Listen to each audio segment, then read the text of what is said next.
Bana, baada ya kumjua Elemencho ni nani, sasa tunaendelea na episodi ya mwisho au episodi yetu ya pili ambayo ni ya mwisho inayohusiana na Elemencho alikuwa nani na kwa nini aliuawa. Baada ya kutafutwa kwa muda mrefu kwa zaidi ya miaka 20, lakini siku moja tu ikaharibu kila kitu. Sasa endelea kusubscribe channel yetu, subscribe, like, comment and share kwa watu marafiki zaidi, tuendelee kutengeneza familia zaidi.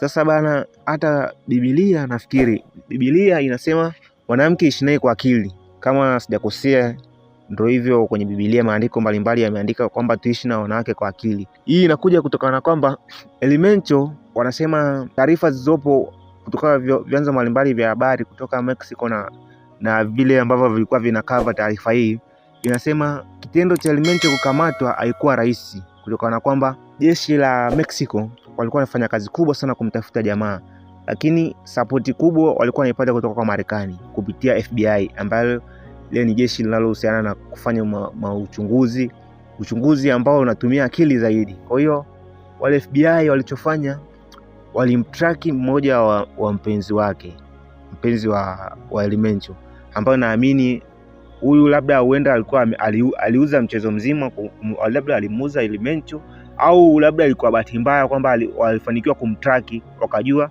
anapokaa. Kwa hiyo walifuatilia simu zake, wakafuatilia mienendo yake, wakajua hadi final destination. Baada ya kuwasiliana na Elemencho, wakajua yule bibi alifikia wapi. Baada ya kufikia pale Ikando, wakawa na uhakika kwamba jamaa yupo eneo hilo. Kwa hiyo walichofanya, walivamia, wakashambulia na mwishowe wakafanikiwa kumuua Elemencho. Lakini cha kushangaza ni kwamba taarifa zimeibuka nyingi sana baada ya kifo cha Elemencho, kwamba kuna baadhi ya makundi mengine ya makateli wanaouza madawa ya kulevya yameibuka wakisema tunamtaka huyu aliyemuuza. Sasa kuna taarifa nyingine inasema kwamba mmoja wa mpenzi wa Elemencho, kaka yake, amemuuza kwa hao majamaa. Kwa hiyo amemuuza, na kinachoshangaza ni kwamba amepewa dola milioni 1 na 500,000 ambao ndio ikamfanya akamuuza dada yake. Taarifa zinazoeleza kwamba kaka yake wa damu ameamua kumtoa dada yake, ambaye wanasema ni miongoni mwa mpenzi wa Elemencho, kiasi kwamba yeye yuko radhi kila watakachofanya chochote, kama wataamua muue fresh tu. Kwa hiyo yeye kikubwa ameshapokea hela yake, hataki mambo mengine. Hata wale watu wa upande ule wa Elemencho nao wamefurahia kutokana na kwamba wameona ndio njia sahihi ya kuanza kulipiza kisasi. Kwa hiyo nahisi wataanza na huyo mdada, baada watafuatilia wapenzi wake wote, naamini hadi yule ambaye kama simu yake ilikuwa tracked, nahisi watakuja kumpata wote. Lakini taarifa zilizopo ni kwamba Donald Trump ameamuru kwamba jeshi la Marekani na jeshi la Mexico washirikiane kwa pamoja kukamata makateli wote, viongozi wote wa makundi yote ya makateli, makundi yote yanayofanya, makundi yote ya kiuni, wakamate wote, kulingana na kwamba wanaamini huu mchezo hautaishia hapa.